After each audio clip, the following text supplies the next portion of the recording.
ओम अज्ञानतिमिरान्धस्य ज्ञानाञ्जनशलाकया चक्षुरुन्मीलितं येन तस्मै नमो ओम विष्णुपदाय विष्णुकृष्णाय श्रीमते जयपताकास्वामिनिति नमो आचार्यपदाय निताय कृपपदाय गौरपतादामोदाय नमः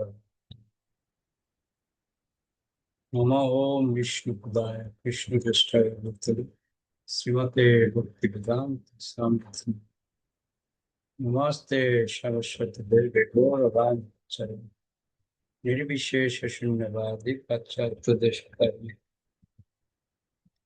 ध्रुवे गौरचंद्राय राधिकाय तदालय कृष्ण कृष्ण भक्ताय तद्भक्ताय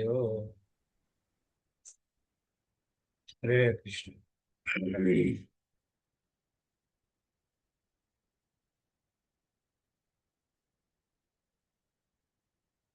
आदो যদিও প্রথম দ্বিতীয় তৃতীয় তুর্যয় পতিত যদুরু নবিস্ততাপং সময়েব ষষ্ঠ ভুজান্তরঙ্গ যুগলান্ত তন্ময় কণ্ঠস্থু রাজন নবম যদিও মুখারবিন্দম দশম প্রফুল্লম একাদশ যস্য ললাটপট্টম শিরোপীতো দ্বাদশ এব ভাতি তমাদিদেবং করুণানিধানং তমালবর্ণং সুহিতাবতারম অপার সংসার সমুদ্র সেতুং ভজামহে ভাগবত স্বরূপম। ওম নমো ভগবতে বাসুদেবায়।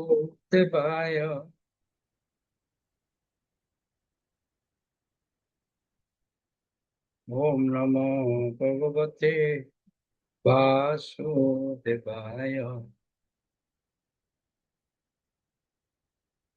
ওম নমো ভগবতে বাসুদেবায়।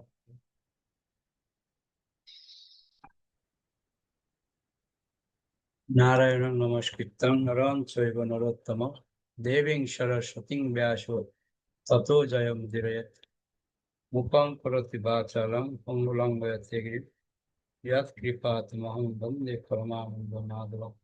श्रीगुरुज्ञतारिणे श्रीचैतन्य परमेश्वर हरि ओम तत्सत्।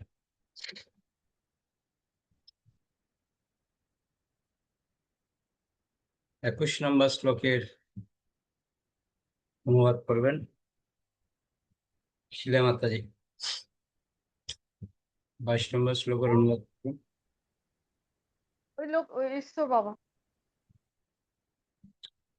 22 নম্বর শ্লোকের অনুবাদ করবেন উজ্জ্বলা মাতাজি। 23 নম্বর শ্লোকের অনুবাদ করবেন সর্বরূপা মাতাজি।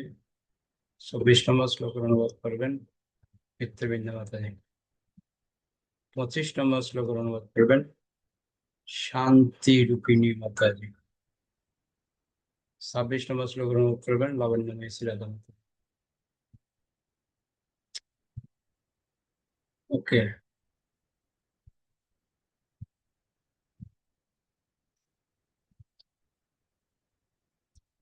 21 নম্বর শ্লোক।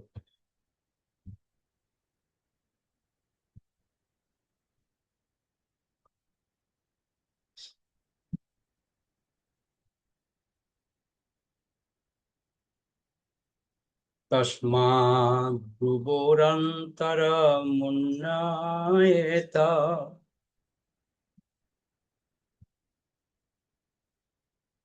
নিরোধ সপ্তায়তন অনপেক্ষ স্থিতা মুহূর্তা ধর্ম কুণ্ঠ দৃষ্টি নির্বিদ্য মূর্ধান বিসৃজেৎ পরং গতঃ। অনুবাদ করুন। হরে কৃষ্ণ, প্রভু প্রণাম।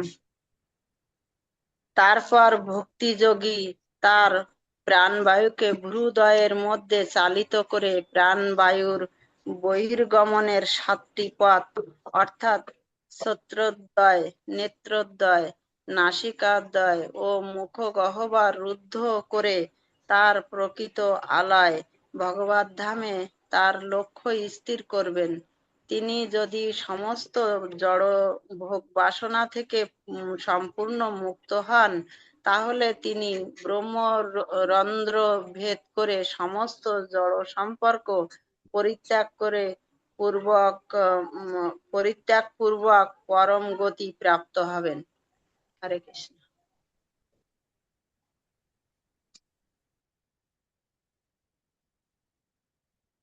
ওকে, আমরা অলরেডি আলোচনা করছিলাম যে একজন যোগী কিভাবে দেহত্যাগের অনুশীলন ও প্রক্রিয়া আমরা অলরেডি ব্যাখ্যা করেছিলাম।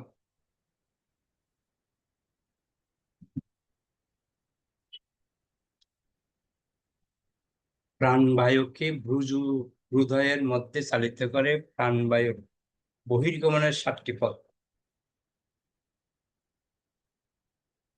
অর্থাৎ শ্রোত্রদ্বয়, নেত্রদ্বয়, নাসিকাদ্বয়। ওটা হলো 6টা। 2টো কান, 2টো চোখ আর 2টো নাক আর মুখ, মুখ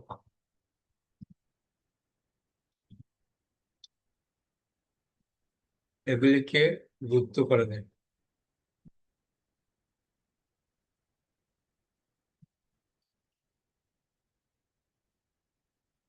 তো প্রপাত বলছেন সমস্ত জড় সম্বন্ধ পরিত্যাগ করে আমাদের প্রকৃত আলয় ভগবত ধামে ফিরে যাওয়ার পন্থা এখানে বর্ণিত হয়েছে।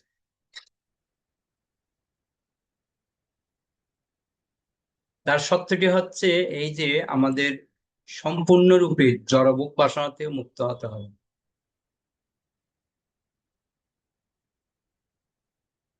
এই এই কথাটা শুনে আমার একটু হাসি পাচ্ছে। কেন হাসি পাচ্ছে জানেন? স্ব ইচ্ছায় নিজেকে, মানে আপনি রেডি এখন মৃত্যুর জন্য, নিজে রেডি হয়ে একদম ইচ্ছা মৃত্যু যাকে বলে, মুহূর্তের মধ্যে আপনি পুরো আপনার আত্মাকে বের করবেন। রেডি? কৃষ্ণ যদি এসে বলে রেডি, তাহলে এখন তুমি বের করো আত্মা, কি বলবেন? কোন আনসার আছে? প্রভুপাদ এটা বলছে এখানে। এই চিন্তাধারাটা কখন আসবে? কে বলতে পারেন শুনে? এরকম চিন্তাধারাটা কখন আসবে? প্রস্তুত? উজ্জ্বলা মাতাজি বলুন, কি চিন্তাধারা দিচ্ছেন? হরে কৃষ্ণ, প্রভু প্রণাম। কারণ যখন আমরা সমস্ত জড় ভোগ বাসনা থেকে মুক্ত হতে পারবো। গুড। আর মাঝে একটা পয়েন্ট বলছে আমরা জড়ভোগ বাসনা থেকে যদি মুক্ত হয়, ভালো পয়েন্ট। আর কোনো পয়েন্ট কেউ বলতেছেন? আর কোনো পয়েন্ট? মাঝে একটা পয়েন্ট বললো,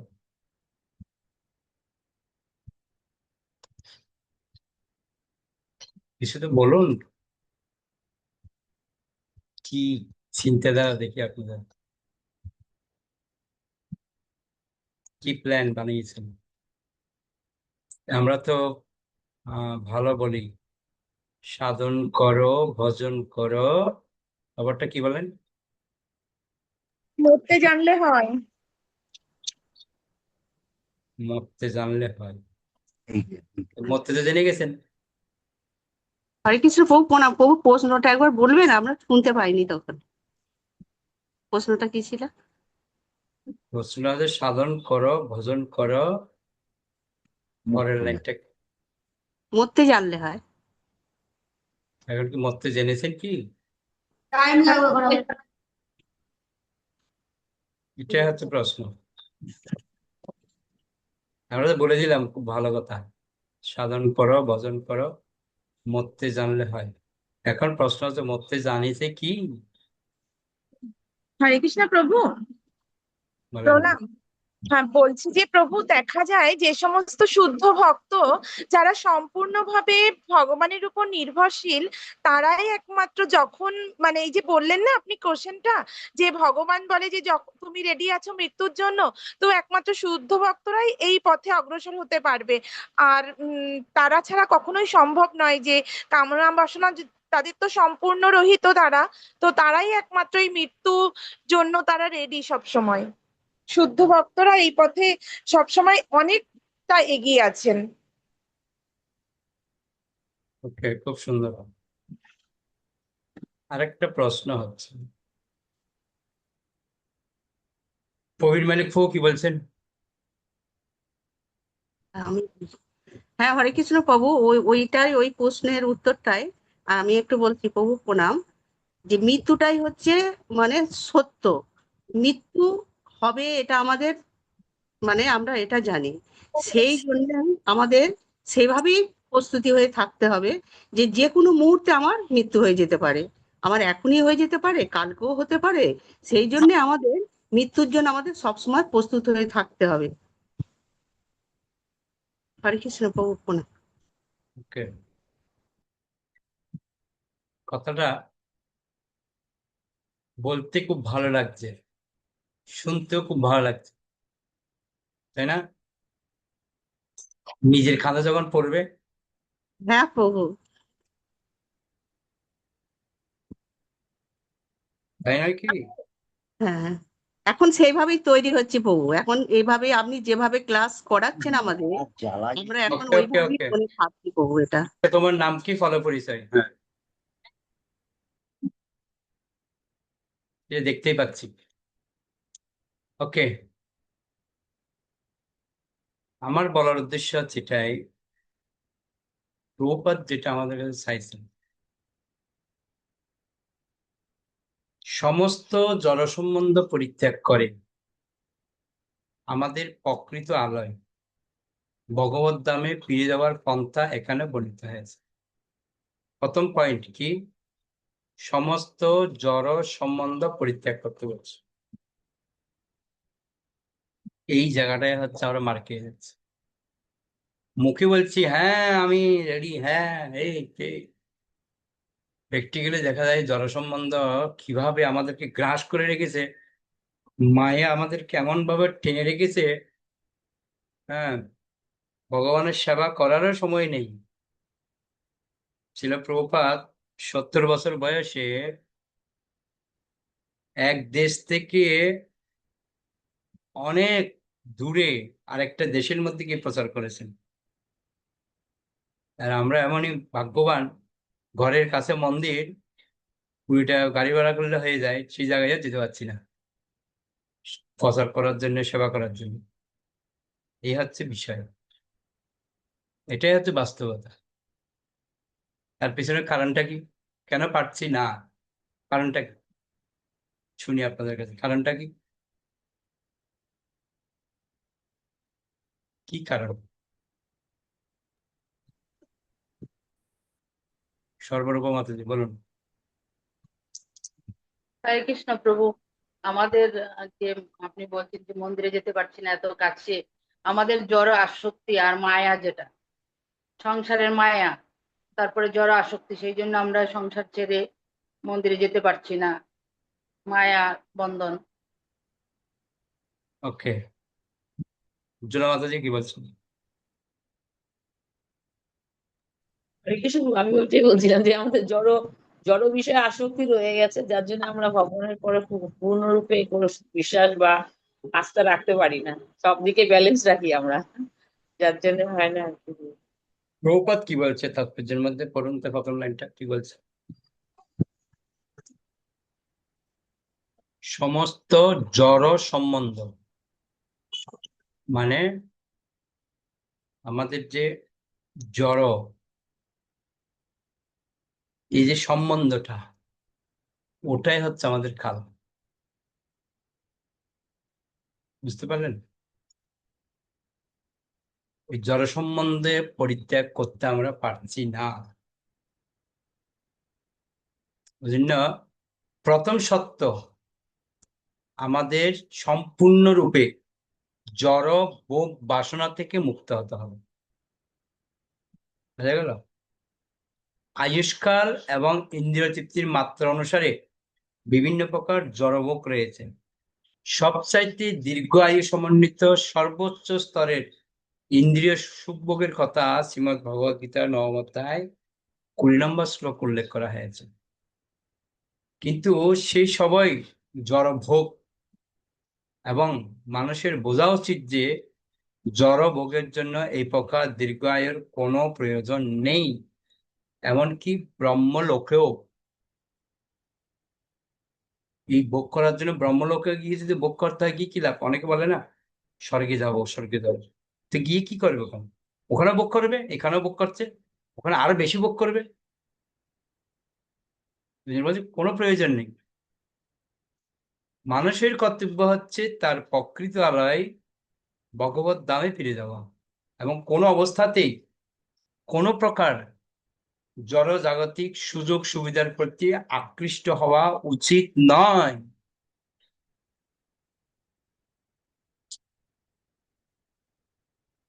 এই যে লাইনটা আমি পড়লাম, এই লাইনটা আমাকে কেউ বুঝাতে পারবেন?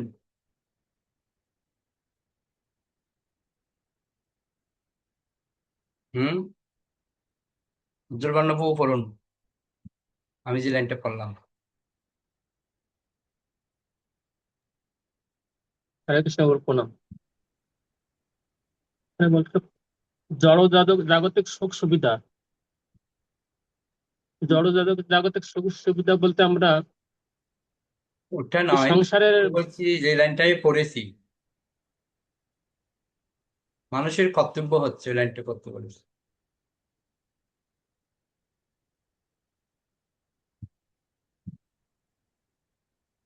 মানুষের কর্তব্য হচ্ছে তার প্রকৃত আলোয় ভগবত ধামে ফিরে যাওয়া, তারপর এবং কোনো অবস্থাতেই কোনো প্রকার জড় জাগতিক সুখ সুযোগ সুবিধার প্রতি আকৃষ্ট হওয়া উচিত নয়। কি বুঝলেন এটা? প্রভু আমাদের জড় জাগতিক সুখ সুবিধা বলতে আমরা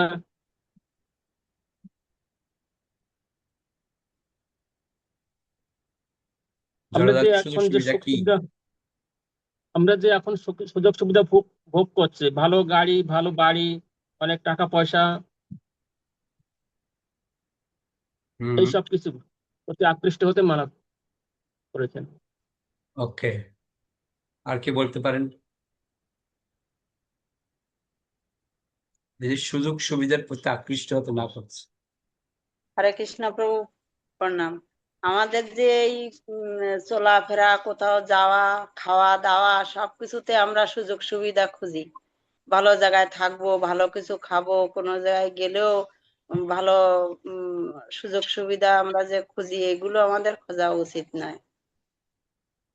এটাই। ওকে, উজ্জ্বলা মাতাজি। হরে কৃষ্ণ প্রণাম।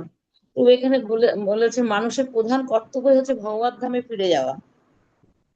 আমাদের প্রকৃত আলয় ভগবত ধামে ফিরে যাওয়াই মানুষের প্রকৃত কর্তব্য। এর জন্য আমাদের এই জড় জগতের বিষয় যেগুলো, যে সুযোগ সুবিধাগুলো রয়েছে, যেমন ধন সম্পদ, টাকা পয়সা, বাড়ি গাড়ি, বিভিন্ন কিছু রয়েছে, এইগুলোর প্রতি আকৃষ্ট না হয়ে আমাদের কৃষ্ণের প্রতি আকৃষ্ট হতে হবে। তাহলে আমরা ভগবত ধামে ফিরে যেতে পারবো। ওকে, সর্বরূপা মাতাজি কি বলছে? হরে কৃষ্ণ প্রভু প্রণাম। প্রভু আমাদের এখানে বলা হয়েছে যে মানে আমাদের প্রকৃত আমাদের জায়গা হলো ভগবত ধামে, ভগবানের ধামে বাস করা। কিন্তু আমরা কোনো কারণে যাই হোক ওইখানে আমরা এসেছি, কিন্তু আমাদের কি যে আমাদের জড়জাগতিক বাসনা, ভোগ বাসনা এগুলি আমরা করা উচিত নয়। এইগুলি করলে আমরা জড়জাগতিকেই দেখে থাকবো। সেই জন্য আমরা আসল জায়গা হলো আমাদের ভগবত ধামে ফিরে যাওয়া। সেই জন্য আমাদের ভগবানের সঙ্গে সম্পর্ক করে, ভগবানের সেবা করে আমাদের ভগবত ধামে ফিরে যাওয়ার রাস্তা খুঁজি। হরে কৃষ্ণ। এখানে প্রশ্ন হচ্ছে, এটা জড়জাগতিক সুযোগ সুবিধা প্রতি আকৃষ্ট হওয়া উচিত নয়। জড়জাগতিক সুযোগ সুবিধা বলতে কি, এটাই হচ্ছে প্রশ্ন। প্রভু এটাই তো, টাকা পয়সা, বাড়ি গাড়ি, এগুলোই তো জড়জাগতিক সুযোগ সুবিধা। মনে করেন আপনার কাছে বাড়িও নেই, গাড়িও নেই, তারপর আমরা জড় আসক্তিটা তো ছাড়তে পারছি না প্রভু। বাড়ি নেই, গাড়ি নেই, কিন্তু আমরা চাইবো যে একটু বাড়ি থাকুক, একটু গাড়ি থাকুক, তারপরে আরেকটা বাড়ি, এইগুলি আমরা চাইবো। কিন্তু এগুলি নেই, আমাদের এগুলি নেই। নেই, না থাকলে আমরা ভগবানের ধামে, ভগবানের কাছে প্রার্থনা করব যে ভগবান ধামে যাতে আমরা, আমরা আসল জায়গা হইলো ভগবানের ধামে যাওয়া। সেই জন্য ভগবানের কাছে প্রার্থনা করব যাতে আমরা ভগবত ধামে ফিরে যেতে পারি। ওকে, আমাদের ছেলে মেয়ে দেখবে, ছেলেরা দেখবে, মেয়েরা দেখবে, সুযোগ সুবিধা এগুলো আমরা খুঁজি, অন্যের পরে নির্ভরশীল হয়ে আমরা বাঁচার চেষ্টা করি। এই সুবিধাগুলো আমাদের নেওয়া উচিত না, এটাই আর কি। ওকে, সুনির্মলা মাতাজি কি বলছে? হরে কৃষ্ণ প্রভু প্রণাম। বলছি প্রভু, ওই যে জড়জাগতিক সুযোগ সুবিধা মানে ভালো খাওয়া, ভালো পড়া, ওইটাকেও বোঝায়, এগুলো না করা, সেটাও বোঝাচ্ছে। হরে কৃষ্ণ। ওকে, হরে কৃষ্ণ প্রভু, জড়জাগতিক সুযোগ সুবিধা যে এসি ছাড়া চলতে পারি না, তারপরে যে ল্যাপটপ ছাড়া আমরা ক্লাস করতে পারি না, বর্তমানে মোবাইল ছাড়া তো আমরা এক মুহূর্তও চলতে পারি না। তারপরে আমাদের তো নানা রকম যে যেমন মোবাইলে আমাদের বিভিন্ন রকম যে অ্যাপস গুলো আমরা ডাউনলোড করি, এটাও তো আধুনিক সুযোগ সুবিধা। জড়জাগতিক ভীষণভাবে আমরা মোবাইলের প্রতি অ্যাডাক্টেড হয়ে পড়েছি। ওকে।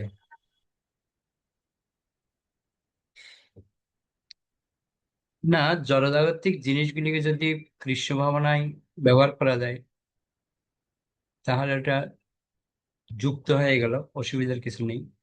কিন্তু এখানে যেটা বলছে, সুযোগ সুবিধার প্রতি আকৃষ্ট হওয়া উচিত নয়। আমরা যে সুযোগ সুবিধা বলতে আমরা কি চাই? আমরা কিছু একটা করলে ওর ফলটা আমরা আগে চাই।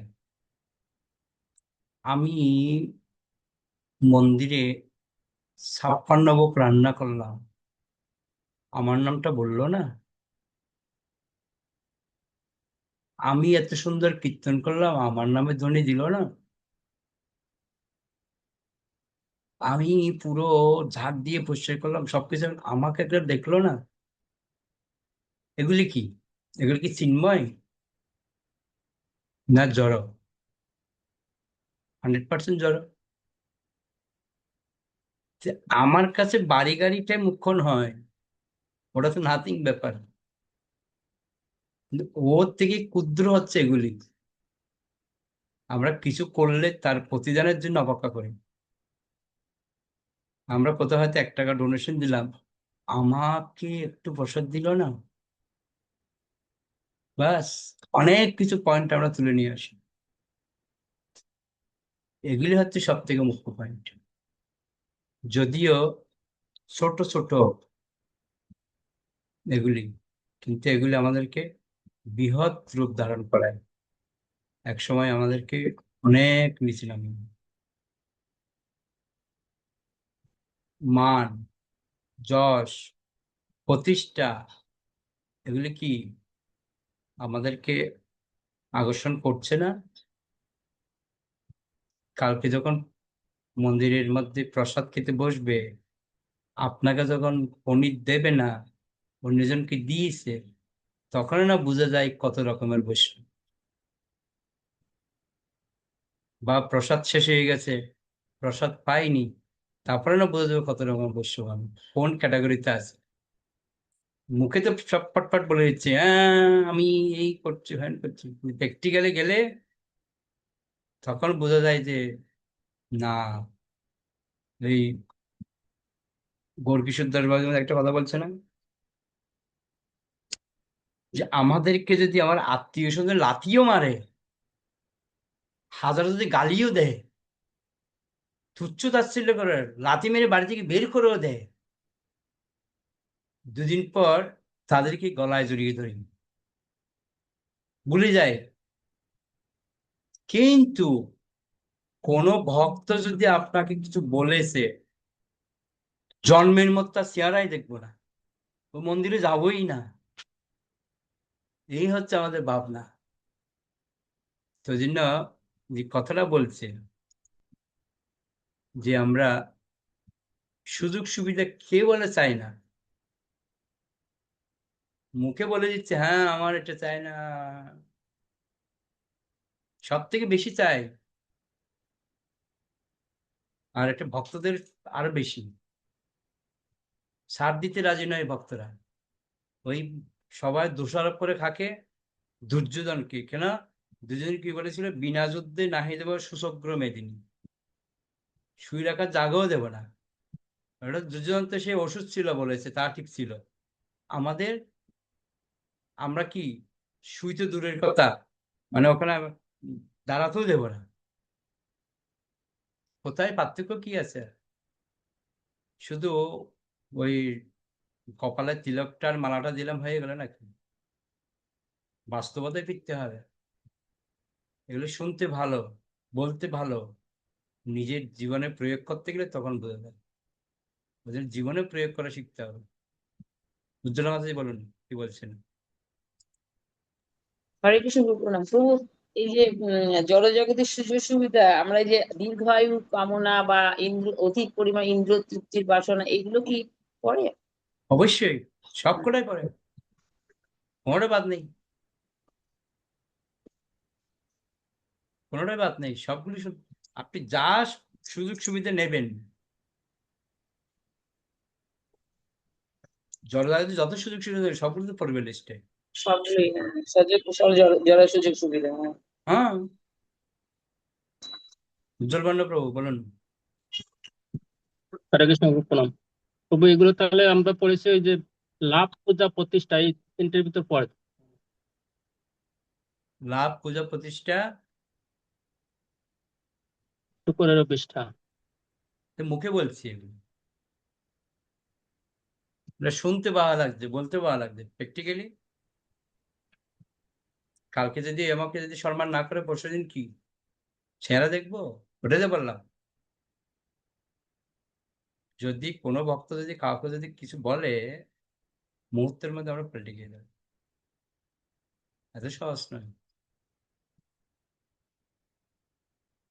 ভগবদ গীতার 2য় অধ্যায় 59 নম্বর শ্লোকে উল্লেখ করা হয়েছে যে জ্বরের প্রতি এই প্রকার অনাসক্তি জীবনের পরম স্তরে উন্নীত হওয়ার মাধ্যমেই কেবল সম্ভব।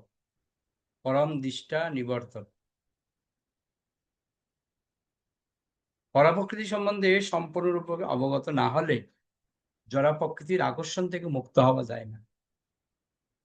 চিন্ময় জীবন সর্বপ্রকার বৈচিত্র্য রহিত বলে এক শ্রেণীর বলেন যে এক শ্রেণীর নির্বিশেষবাদী প্রচার করে থাকে, তা অত্যন্ত ভয়ঙ্কর, এবং তার ফলে জীব জড়া প্রকৃতির ভোগের প্রতি অধিক থেকে অধিকতর আসক্ত হয়। প্রকৃতপক্ষে অল্প জ্ঞান সম্পন্ন মানুষদের পরম সম্বন্ধে কোনো ধারণাই নেই, যদিও তারা ব্রহ্ম উপলব্ধির স্তর প্রাপ্ত হয়েছে বলে গর্ব করে, কিন্তু প্রকৃতপক্ষে তারা জড়া প্রকৃতির আকর্ষণেই আকৃষ্ট হয়ে থাকে। এই প্রকার স্বল্প বুদ্ধি সম্পন্ন মানুষদের এই শ্লোকে বর্ণিত পরম সম্বন্ধে কোনো ধারণাই নেই, এবং তাই তারা পরম দান প্রাপ্ত হতে পারে না। ভক্তরা চিৎজগৎ পরমেশ্বর ভগবান এবং অন্তহীন বৈকুণ্ঠ লোক সমন্বিত তার ধামে তার চিন্ময় সঙ্গ সম্পর্কে সম্পূর্ণভাবে অবগত। এখানে অকুণ্ঠ দৃষ্টি শব্দটির উল্লেখ করা হয়েছে। অকুণ্ঠ এবং বৈকুণ্ঠ, এই পয়েন্টে শুনুন, অকুণ্ঠ এবং বৈকুণ্ঠ শব্দ দুটি একই অর্থব্যঞ্জক এবং যার দৃষ্টি চিৎজগতে সম্পূর্ণরূপে নিবদ্ধ হয়েছে এবং যিনি ভগবানের সঙ্গের প্রতি আকৃষ্ট হয়েছেন তিনি কেবল সব রকম জড়জাগতিক সম্পর্ক ত্যাগ করতে পারেন। কি পারবে এগুলি ত্যাগ করতে? ভগবানের প্রতি আকৃষ্ট হন। এমনকি এই জড়জগতে অবস্থান কালেও আপনি এখানে থেকেও যে আমাদের পদ্ম পদ্ম বিভম্বসন, এই যে পদ্ম পাতা সে জলের মধ্যে থাকছে, পদ্মফুল জলের মধ্যে থাকছে কিন্তু জল থেকে উপরে, ঠিক আমরা এই জগতে থাকলেও এই জগৎ থেকে আমরা ঊর্ধ্বে থাকতে পারি। এই পরম এবং শ্রীমৎ ভগবদ গীতার বিভিন্ন স্থান উল্লেখিত পরম ধাম শব্দ দুটি একই অর্থব্যঞ্জক। যিনি পরম ধাম প্রাপ্ত হন তিনি আর এই জড়জগতে ফিরে আসেন না। এই জড়জগতের সর্বোচ্চ স্তরে উন্নীত হয়েও সেই পরম ধাম লাভ করা সম্ভব নয়। অজিন্য বলছে, নেত্রদয়, নাসিকাদয়, কর্ণদয় ও মুখগহ্বর আদি 7টি রন্ধ্রের মাধ্যমে প্রাণবায়ু নির্গত হয়। বুঝা গেল? আমাদের চোখ দিয়ে, নাক দিয়ে, কান দিয়ে, মুখ দিয়ে, এই 7টা জায়গা দিয়ে প্রাণবায়ু বেরোয়। সাধারণ মানুষদের বেলায় সাধারণত তার মুখগহ্বর দিয়ে বহির্গত হয়। হা করে, মৃত্যুর সময় হা করে থাকে। কিন্তু আবার অনেকে চোখ দিয়েও যায়, অনেক কান দিয়ে যায়, বেশিরভাগ সাধারণ মানুষের ক্ষেত্রে মুখ দিয়ে যায়, আত্মা বেরিয়ে যায়।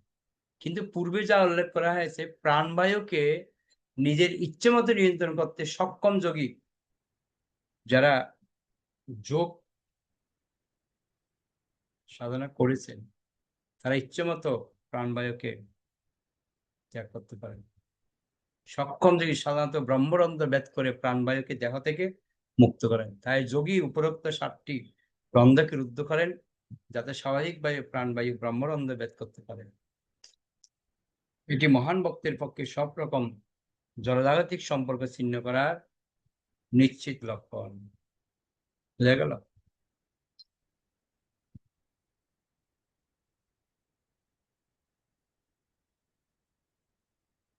বাইশ নম্বর শ্লোক।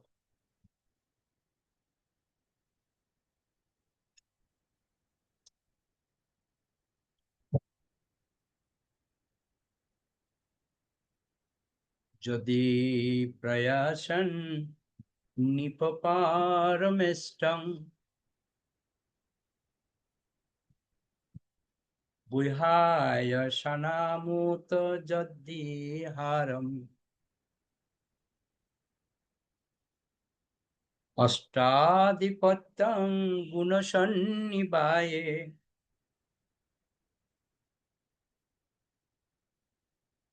সহৈব গচ্ছন মনসেন্দ্রিয়স্য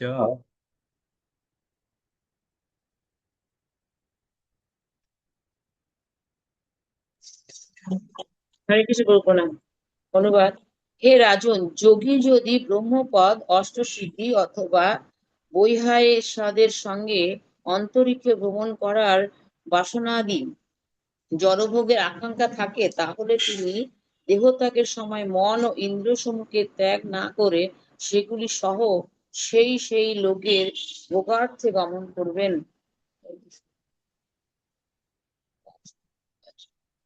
তো এক একজনের এক একটা প্রতি আসক্তি থাকে। যোগীদের বা অষ্টসিদ্ধি যখন পায় তখন তাদেরও একটা আসক্তি থেকে যায়, কিভাবে আমি এখান থেকে ওখানে যাবো, অনিমা মহিমা লঘিমা যেগুলো আছে এগুলো প্রতি আসক্তি হয়। আমরা যখন কেউ যদি একটু জাদুবিদ্যা জানলে কি হয়, কত কিছু বেলকি দেখাবো না, অহংকার থাকবে। প্রভুপাদ বলছে উচ্চতর লোকে জড়সুখ ভোগের সুযোগ সুবিধা নিম্নতর লোকগুলির থেকে শত সহস্র গুণ অধিক। এখানে আপনি কি জড়সুখ ভোগ করছেন, এর থেকে আরো হাজার হাজার গুণ বেশি করছে। আমরা সবাই জানি স্বর্গের মধ্যে এক ধরনের সোমরস পান করে দেয়, এটা যদি কেউ পান করে তার শক্তি বেড়ে যাবে।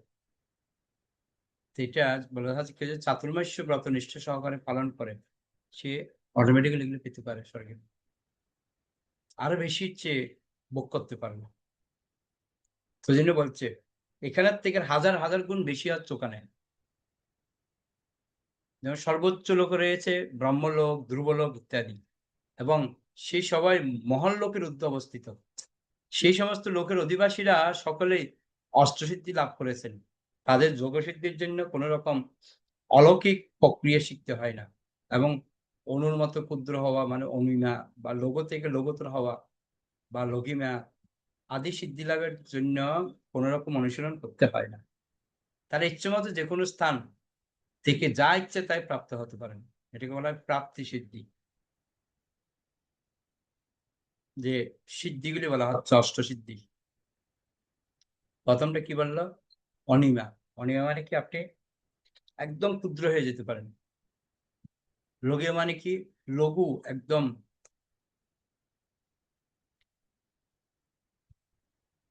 তারপরটা কি? প্রাপ্তি। প্রাপ্তি মানে কি আপনি ইচ্ছে মতো যে কোনো স্থান থেকে আরেকটা স্থানে যেতে পারেন। গরিমা সিদ্ধি মানে কি তারা সবচেয়ে ভারী বস্তুর থেকেও ভারী হতে পারেন।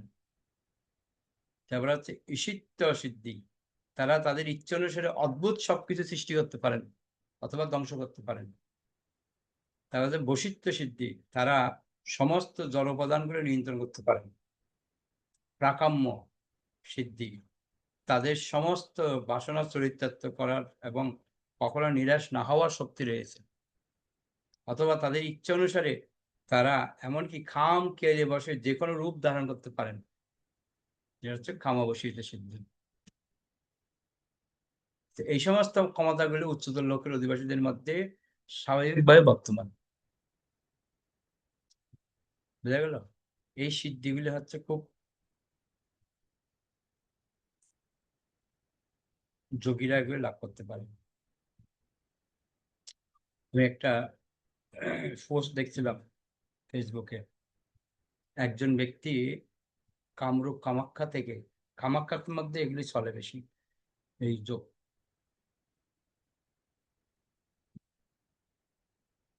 তান্ত্রিক যাকে বলে, তন্ত্রমন্ত্র বিদ্যা, এটা বাস্তব ঘটনা আমি যেটা করেছি। একজন ব্যক্তি কামাখ্যা থেকে মন্ত্রসিদ্ধি লাভ করে আসছে। উনি যেখানে বলেন রূপ ধারণ করতে পারেন, যে কোনো রূপ পরিবর্তন করতে পারেন। এই খামাবশীতা সিদ্ধি যদি কেউ লাভ করে, আপনি যে কোনো রূপ ধারণ করতে পারবেন, রূপ পরিবর্তন হয়ে যায়। তো ও যে কোনো রূপ ধারণ করতে পারে, কিন্তু ওকে বলেছিল যে কখনো কুমিরের রূপ ধারণ করবে না।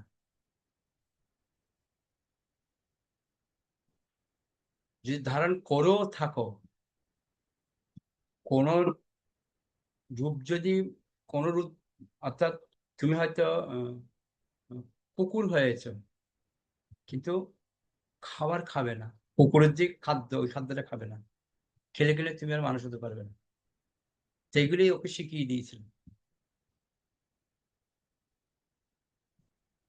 তো যে বাড়িতে আসছে ওইগুলি লোককে দেখাচ্ছে এ করছে সে, তো একদিন বউ সত্য ধরেছে, তোমার বসের থেকে তুমি কি ভালো বিদ্যা শিখেছো? বলতো অবশ্যই, বস আমাকে সব শিখিয়ে দিয়েছে। বস যদি তোমাকে সত্যি যদি শিখিয়ে দিয়ে থাকে, দেখি তুমি কুমির রূপ ধারণ করতে পারো কিনা। বলছে হ্যাঁ আমি ধারণ করতে পারি, কিন্তু আমি তোমাকে মন্ত্রটা বলে দিচ্ছি, তুমি আমাকে মন্ত্রটা বলবে কিন্তু পরে দিয়ে আমাকে জল ইয়া করবে, তাহলে আমি আবার মনুষ্য রূপ ধারণ করতে পারবো। ঠিক আছে? এবার যেই বউয়ের কথা শুনে সে কুমির রূপ ধারণ করেছে, এই কুমির রূপ দেখে বউ ভয়ে যে জল দিয়েছে সব ফেলে দিয়েছে। ব্যাস, অত মন্ত্র জানে না, কিছু করতে পারছে না। এবার যেখান থেকে শিখেছে ওখানে খবর দিবে কবে। এবার ও কি করেছে, যেহেতু কোনো উপায় হচ্ছে না, ওই জলের মধ্যে নেমে গেছে, কুমির হয়ে গেছে। এবার কি হবে কি হবে কি হবে, এবার ওর যে গুরু ওনাকে ডেকেছে, ডাকার পর উনি বলছে আমি তো না করেছিলাম কুমিরের দেহ না দিতে, কেন করলো, কেন কথা শুনতে গেল? আমাদের সমাজে দেখবেন কিছু ব্যক্তি আছে যেটা করতে না করবে ওটার প্রতি আকর্ষণটা বেশি হয়। বাচ্চা ছেলেদের দেখবেন এই এখানে হাত দেবে না, ওর নজর থাকবে ওটার মধ্যে, ওটা কেন হাত দিতে না করেছে, কি আসলে দেখতে হবে, ওটার মধ্যে নজর, ওটাই করবে ও। আমাদের মধ্যে কৌতূহল হচ্ছে, যেটা না করবে ওটার প্রতি ইন্টারেস্টটা বেশি হয়। তো লাস্টে উনি বলছে না, ওনাকে আর মনুষ্য দেহে ফিরানো যাবে না, যেহেতু উনি কুমির হবার পর মাছ খেয়ে নিয়েছে জ্যান্ত, ওই না আর ফিরে, যদি না না খেত কিছু তাহলে করতে পারত। বলা হচ্ছে এখনো ওনার মা যখন ডাকে নাম ধরে, ও পুকুর পাড়ে আসে, এসে মায়ের হাত থেকে খেয়ে চলে যায়। এটা বাস্তব ঘটনা, বাংলাদেশেরই ঘটনা এটা। তো এই যে রূপ ধারণ করা, এগুলি যে খামাবশীতা, অনেককে দেখা যায় বশ করে রেখে দেয়। এগুলো হচ্ছে অষ্টসিদ্ধি, এগুলি লাভ করা কোনো কঠিন বিষয় না। আমরা দেখছিলাম একবার একটা লোক জলের উপর দিয়ে হেঁটে চলে যাচ্ছে, সে হালকা হবার সিদ্ধিটা পেয়েছে। হনুমানের মধ্যে সবগুলি সিদ্ধি ছিল। তারপরে আমাদের যারা হিমালয়ে থাকে, আমি প্র্যাকটিক্যাল চোখেও দেখেছি, তারা কিভাবে গর্তের মধ্যে থাকছে, ওখান থেকে বেরোচ্ছে, যেখানে যাওয়া কখনো সম্ভব নয়, ওখানে এখনো বাস করছে অষ্টসিদ্ধি যারা আছে। তো বলা হচ্ছে এই সিদ্ধিগুলি উচ্চতর লোকের মধ্যে অলরেডি আছে। আমাদের এখানে তপস্যা করে এগুলি 12 বছর কমসে কম তপস্যা করলে তাহলে পাওয়া যায়, তাই নয় কি? নিত্যবিন্দু মাতাজি কি বলছেন? হরে কৃষ্ণ প্রভু, এই যে গল্পটা বললেন, গল্পটা জানেন এটা সত্যি ঘটনা। তা আমি তো ছোটবেলা থেকে এই গল্প মানে এই ঘটনাটা গান শুনতাম যে নদের চান কামাখ্যায় গেল জাদুবিদ্যা শিখে আসলো। তা সম্পূর্ণ আপনি যেটা বললেন সবই ঠিক। তো লাস্টে আমি কুমির অবশ্য দেখিনি, মানে ও কুমিরের নাকি মানুষের মতো নাভি, তার জন্য। আমি জানি না বাবা এত কিছু, আমি জাস্ট কালকে আমি দেখছিলাম এরকম একটা কাহিনী বলছিল, ওর মাই বলছিল যে আমার ছেলে এরকম এরকম ব্যাপার, পাড়ার লোকেরও বলছিল, এটাই আমি ব্যাখ্যা করলাম। আমি এত কিছু জানি না, আমার বলার উদ্দেশ্য এটা না, আমার বলার উদ্দেশ্য হচ্ছে যে এগুলি প্রাপ্ত হওয়াটা কোনো বিষয় না। এই যে আপাতত হয়তো কঠিন মনে হতে পারে, কিন্তু এই সিদ্ধিগুলি লাভ করা যায়, অষ্টসিদ্ধি যে আছে বাস্তবিকতা, এটাই আমি প্রমাণ করতে চাইছি। যে মানুষের মধ্যে কেউ জলের উপর হেঁটে যাচ্ছে, কেউ যারা তান্ত্রিক কিছু, তারা কত কিছু করছে, এটাই এখানে তুলে ধরছে কথাটা। যেমন বলছে অন্তরিককে ভ্রমণ করার মতো তাদের কোন রকম যান্ত্রিক সাহায্যের প্রয়োজন হয় না, তারা এখান থেকে আরেক জায়গায় চলে যায়।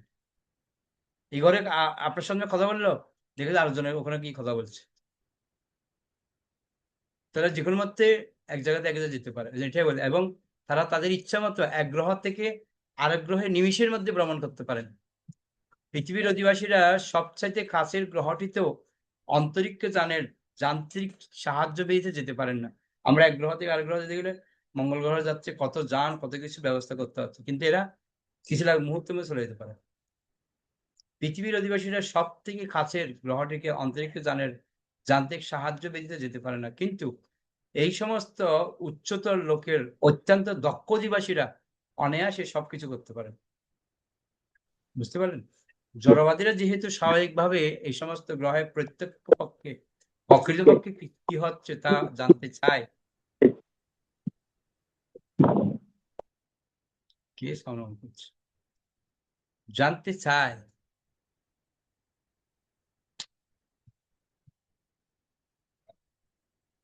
তাই তারা ব্যক্তিগতভাবে সবকিছু প্রত্যক্ষ করতে চায়।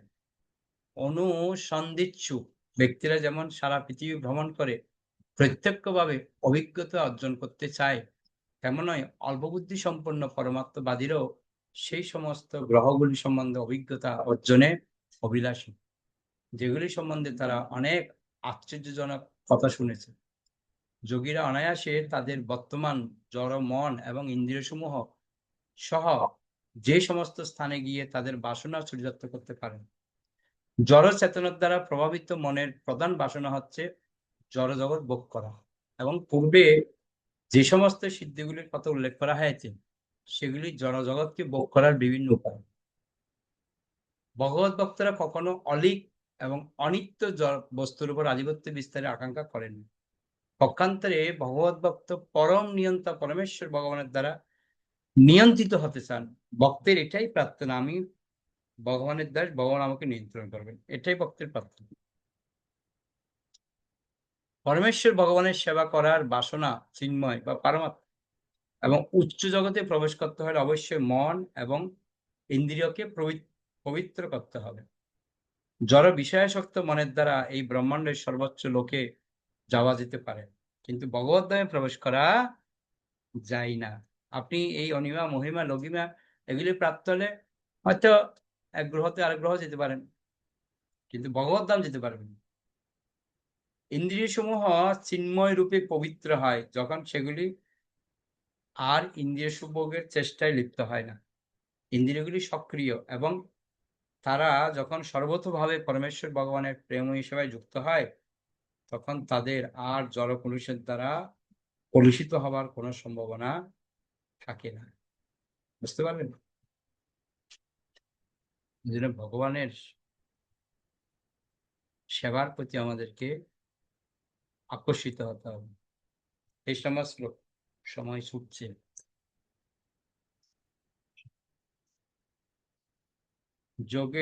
যোগেশ্বরানাং গতিমাহুরন্ত বহিস্ত্রিলোক্যা প্রবনান্তরাত্মনাম ন কর্মবিস্তাং গতিমাপ্নুবন্তি বিদ্যা তপযোগ সমাধিবাজম।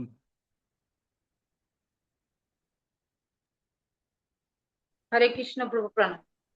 অনুবাদ: পরমার্থীবাদীরা চিন্ময় শরীর লাভের প্রয়াসী, ভগবত ভক্তি, তপশ্চর্যা, যোগ এবং দিব্য জ্ঞানের প্রভাবে তাদের গতি জড়জগতের অন্তরে এবং বাহিরে অপ্রতিহত সকাম করিবে না, অথবা জড়বাদীরা কখনোই সেই প্রকার অপ্রতিহত গতিতে গমনাগমন করতে পারে না। হরে কৃষ্ণ প্রভু। তো দুইজনের দুই রকম চিন্তা। একজনের পরমাত্মবাদী যারা, তারা হচ্ছে চিন্ময় শরীর কি করে লাভ করবে এটা চিন্তা। তারা কি করবে না, ভগবত ভক্তি, তপশ্চর্যা, যোগ, দিব্য জ্ঞান এগুলির প্রভাবে তারা সবসময় প্রভাবিত হয়। কিন্তু যারা সকাম কর্মী, জড় জগতের প্রতি আসক্ত যাদের আছে, তাদের কিন্তু খুব মুশকিল। প্রপাত কি বলছে দেখুন, যন্ত্রদানের সাহায্যে জড় বৈজ্ঞানিকদের অন্যান্য গ্রহে যাওয়ার প্রচেষ্টা কেবল একটি ব্যর্থ প্রয়াস মাত্র। আমাদের বিজ্ঞানীরা কত চেষ্টা করছে, কিন্তু কি বলছে, পুণ্য কর্মের প্রভাবে যদিও মানুষ স্বর্গলোকে যেতে পারে, কিন্তু এই প্রকার স্থূল অথবা সূক্ষ্ম যান্ত্রিক অথবা জাগতিক প্রয়াসের মাধ্যমে স্বর্গলোক বা জনলোকের ঊর্ধ্বে তারা যেতে পারে না। পরমাত্মবাদীরা যারা স্থূল জড়দেহের প্রভাব থেকে মুক্ত, তারা এই জগতের ভিতরে এবং বাহিরে সর্বত্র গমনাগমন করতে পারেন। জড়জগতের মধ্যে তারা মহল্লোক, জনলোক, তপলোক ও সত্যলোকের সর্বত্র এবং জড়জগতের ঊর্ধ্বে বৈকুণ্ঠ লোক সমূহে অপ্রতিহতভাবে বিচরণ করতে পারে। এই ধরনের অভাবকৃত মহাকাশচারীর এক দৃষ্টান্ত হচ্ছেন নারদ মুনি, এবং দুর্বাসা মুনি হচ্ছেন এই ধরনের একজন যোগী। ভগবত ভক্তি, তপস্যা, যোগসিদ্ধি এবং দিব্যজ্ঞানের প্রভাবে সকলেই নারদ মুনি অথবা দুর্বাসা মুনির মতো বিচরণ করতে পারেন। কথিত আছে দুর্বাসা মুনি মাত্র 1 বছরের মধ্যে সমগ্র জড়জগৎ এবং চিন্ময় জগতের কিয়দংশ পরিভ্রমণ করেছিলেন। বুঝতে পারলেন? 1 বছরের মধ্যে পুরো ঘুরে আসছে চিন্ময় জগৎ থেকে জড়জগৎ। স্থূল অথবা সূক্ষ্ম জড়বাদীরা কখনোই পরমাত্মবাদীদের গতি লাভ করতে পারে না, স্পষ্ট বলে যাচ্ছিলেন। বুঝতে পারলেন?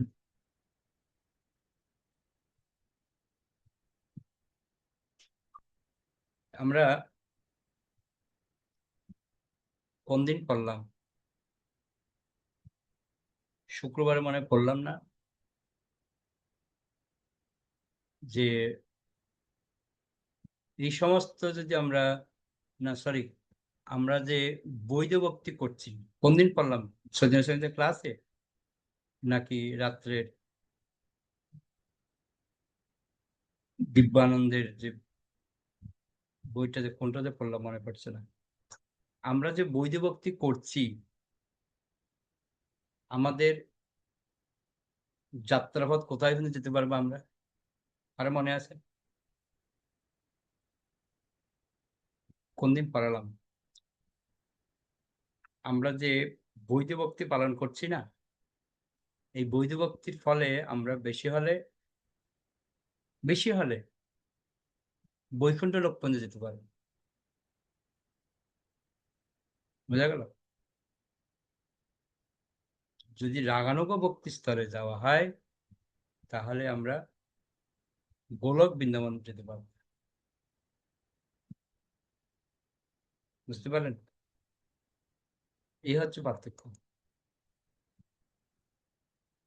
তো আমাদের তপস্যার উপর নির্ভর করবে যে আমরা কোথায় যাব।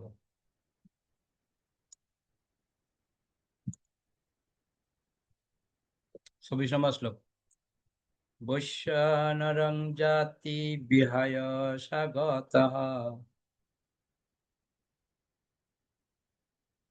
সুষুন্ময়া ব্রহ্মপতেন শোচিষা বিদ্যুৎ কল্প হত হরে রুদস্তাৎ প্রয়তি চক্রং নিপ শৈশুমারম।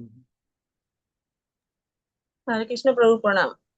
অনুবাদ: হে রাজন, এই প্রকার যোগীরা প্রথমে ছায়াপথে ব্রহ্মলোকের মার্গস্বরূপ জ্যোতির্ময়ী সুষুম্নান নারীর যোগে অগ্নির দেবতা বৈশ্বনর লোকে যান।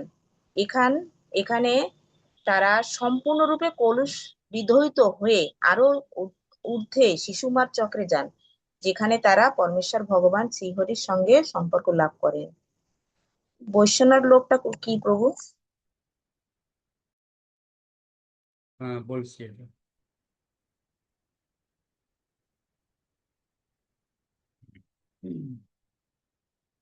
বৈশ্বনারায়ণ হচ্ছে অগ্নির নিয়ন্ত্রণকারী দেবতা।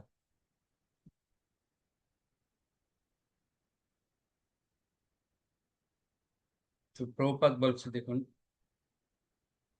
ব্রহ্মাণ্ডের ধ্রুব নক্ষত্র এবং তার চতুর্পার্শ্বস্থ চক্রকে বলা হয় শিশুমার চক্র। ধ্রুবলোক আর হচ্ছে তার চারপাশের যে চক্রটা, এটা বলা শিশুমার চক্র, যেখানে পরমেশ্বর ভগবানের কিরদকশায়ী বিষ্ণুর বাসস্থান অবস্থিত।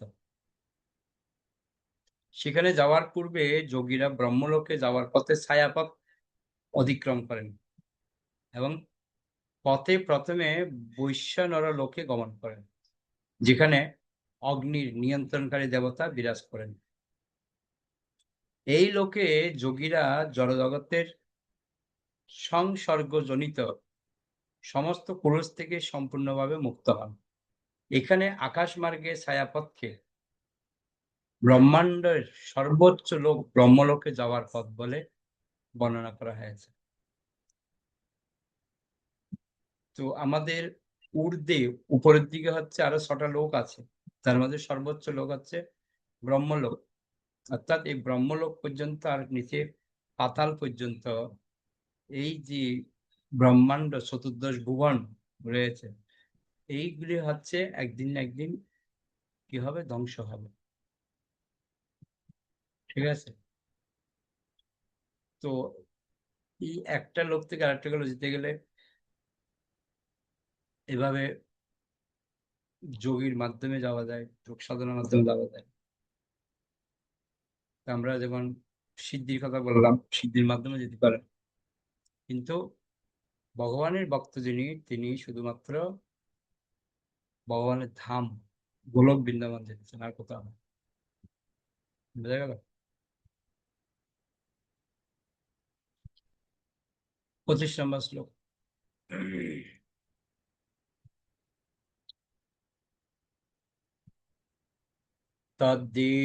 তদ্দেশনাবিং ততিবর্ত বিষ্ণু রণী আশা বিরজেনাত্মনৈক নমস্কৃতং ব্রহ্ম বিদামুপৈতি কল্পায়ুষো যদ্দি বুধারমন্তে। অনুবাদ করুন।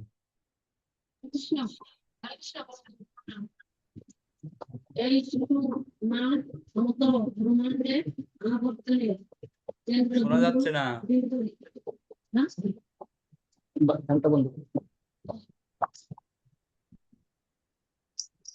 হরে কৃষ্ণ প্রণাম। বলুন। এই শিশু মার সমগ্র ব্রহ্মাণ্ডের আবর্তনের কেন্দ্রবিন্দু, তাকে বলা হয় শ্রীকৃষ্ণ। গর্ভোদর সাই বিষ্ণু নাভি যোগীরাই কেবল শিশুপাল চক্র অতিক্রম করে মহালোক প্রাপ্ত হন, যেখানে প্রবৃত্তি মহিষেরা 430 কোটি সৌর বৎসর ব্যাপী বিধান উপভোগ করেন। এই গ্রহ লোকটি আধ্যাত্মিক স্তরে প্রতিষ্ঠিত ঋষিদের ও উচ্চ। কোথা থেকে বলছেন আপনি? কথাগুলো শোনা যাচ্ছে না তো। শিশুমার এর কথা আমরা একটু আগে আলোচনা করলাম।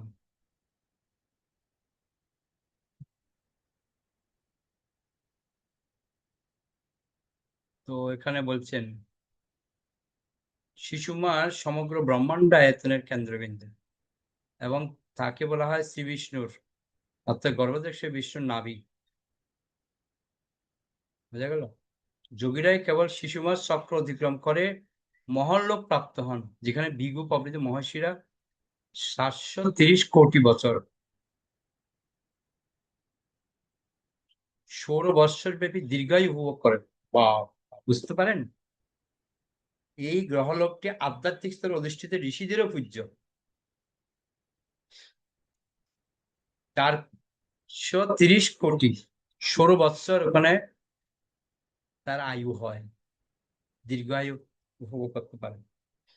আর আমরা এখানে 60-70 বছরের খাট।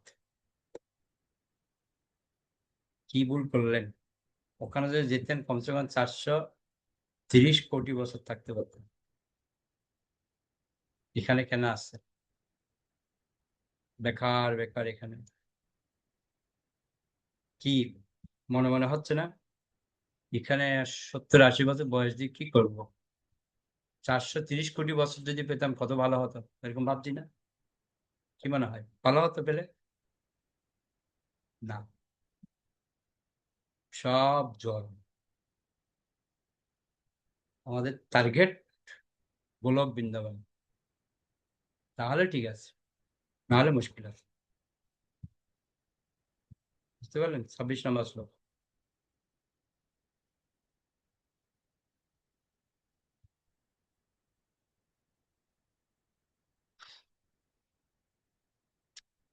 অতো অনন্তস্য মুখানলেন দন্দহমানং সনিরীক্ষ বিশ্বম নির্যাতি সিদ্ধে সরজুষ্ট দৃশ্যং যদ্দৈ পরাদ্যং তদুপারমেষ্টম।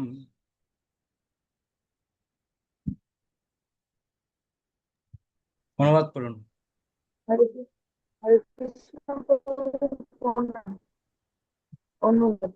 কলম্বে শান্তদেবের মুখারবিন্দ দগ্ধ হয় মহাত্মাদের বিনয়ে সত্যলোকে গমন করেন। সত্যলোকের আয়ুষ্কাল 1,54,80,000,000 সৌরবৎসর। ওকে, হরে কৃষ্ণ। তো আমরা সবাই জানি কল্পান্তে অনন্তদেবের মুখাগ্নির দ্বারা লোকত্ব দগ্ধ হয়।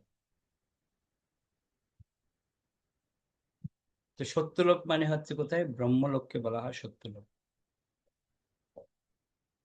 তো এখানে উল্লেখ করা হয় যে বিশুদ্ধ মহাত্মাদের আবাস মহল্লোকের অধিবাসীদের আয়ুষ্কাল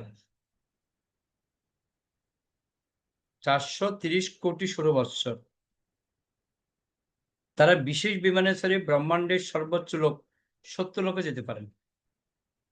এইভাবে শ্রীমদ্ ভাগবতের মাধ্যমে আমরা জানতে পারি যে এখান থেকে বহু বহু দূরে অন্যান্য গ্রহ রয়েছে, যেখানে আমাদের বিমান এবং অন্তরিক্ষ যানসমূহ কল্পনাতীত গতিতে ধাবিত হয়েও পৌঁছাতে পারবে না। বোঝা গেল? শ্রীমদ্ ভাগবতের বর্ণনা শ্রীধর স্বামী, রামানুচার্য এবং বল্লভাচার্য প্রমুখ মহান আচার্যরা স্বীকার করে গেছেন। শ্রী চৈতন্য মহাপ্রভু বিশেষভাবে শ্রীমদ্ ভাগবতকে নির্মল বৌদ্ধিক প্রমাণ বলে স্বীকার করে গেছেন এবং সুস্থ মস্তিষ্ক সম্পন্ন কোনো মানুষ শ্রীমদ্ ভাগবতের বর্ণনা অগ্রাহ্য করতে পারেন না। বিশেষ করে যখন তা ছিল সুখদেব গোস্বামীর মতো আত্মজ্ঞানী মহাপুরুষ, তার মহান পিতা বৈদিক শাস্ত্রসমূহের প্রণেতা ছিল ব্যাসদেবের পদাঙ্ক অনুসরণ করে বর্ণনা করেছেন। ভগবানের সৃষ্টিতে বহু আশ্চর্যজনক বিষয় রয়েছে যা আমরা প্রত্যহ স্বচক্ষে দর্শন করতে পারি, অথচ জড় বিজ্ঞানের সাহায্যে সেখানে পৌঁছাতে পারি না। তাই বিজ্ঞানের সীমিত গণ্ডির অতীত যা কিছু তা সীমিত জড় বিজ্ঞানের ভিত্তিতে জানবার চেষ্টা করা উচিত নয়।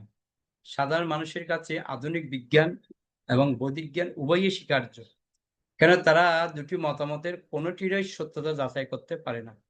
তাই সাধারণ লোকের কাছে বিকল্প পন্থা হচ্ছে হয় তাদের একটি গ্রহণ করা অথবা দুটিকেই গ্রহণ করা। তবে বৈদিক জ্ঞান অধিক প্রামাণিক, কেননা তা সেই সমস্ত মহান আচার্যদের দ্বারা স্বীকৃত হয়েছে, যারা কেবল শ্রদ্ধাবান এবং বিজ্ঞ ব্যক্তি নন, বদ্ধজীবের সবকিছু ভ্রান্তি থেকেও সম্পূর্ণরূপে মুক্ত। কিন্তু আধুনিক বৈজ্ঞানিকেরা হচ্ছে বদ্ধজীব, যাদের ভুল করার প্রবণতা রয়েছে।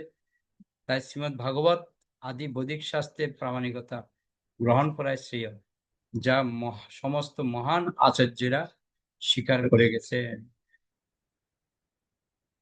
বুঝতে পারলেন? তো সব কথার মূল কথা হচ্ছে একটাই, আপনি ব্রহ্মলোক যান বা চতুর্দশ ভুবন ঘুরুন, আপনাকে পুনরায় আবার এখানে আসতে হবে। বুঝা গেল? বুদ্ধিমান ব্যক্তি কি করবে? না বাবা, দরকার নেই, সোজা গোলক বৃন্দাবন।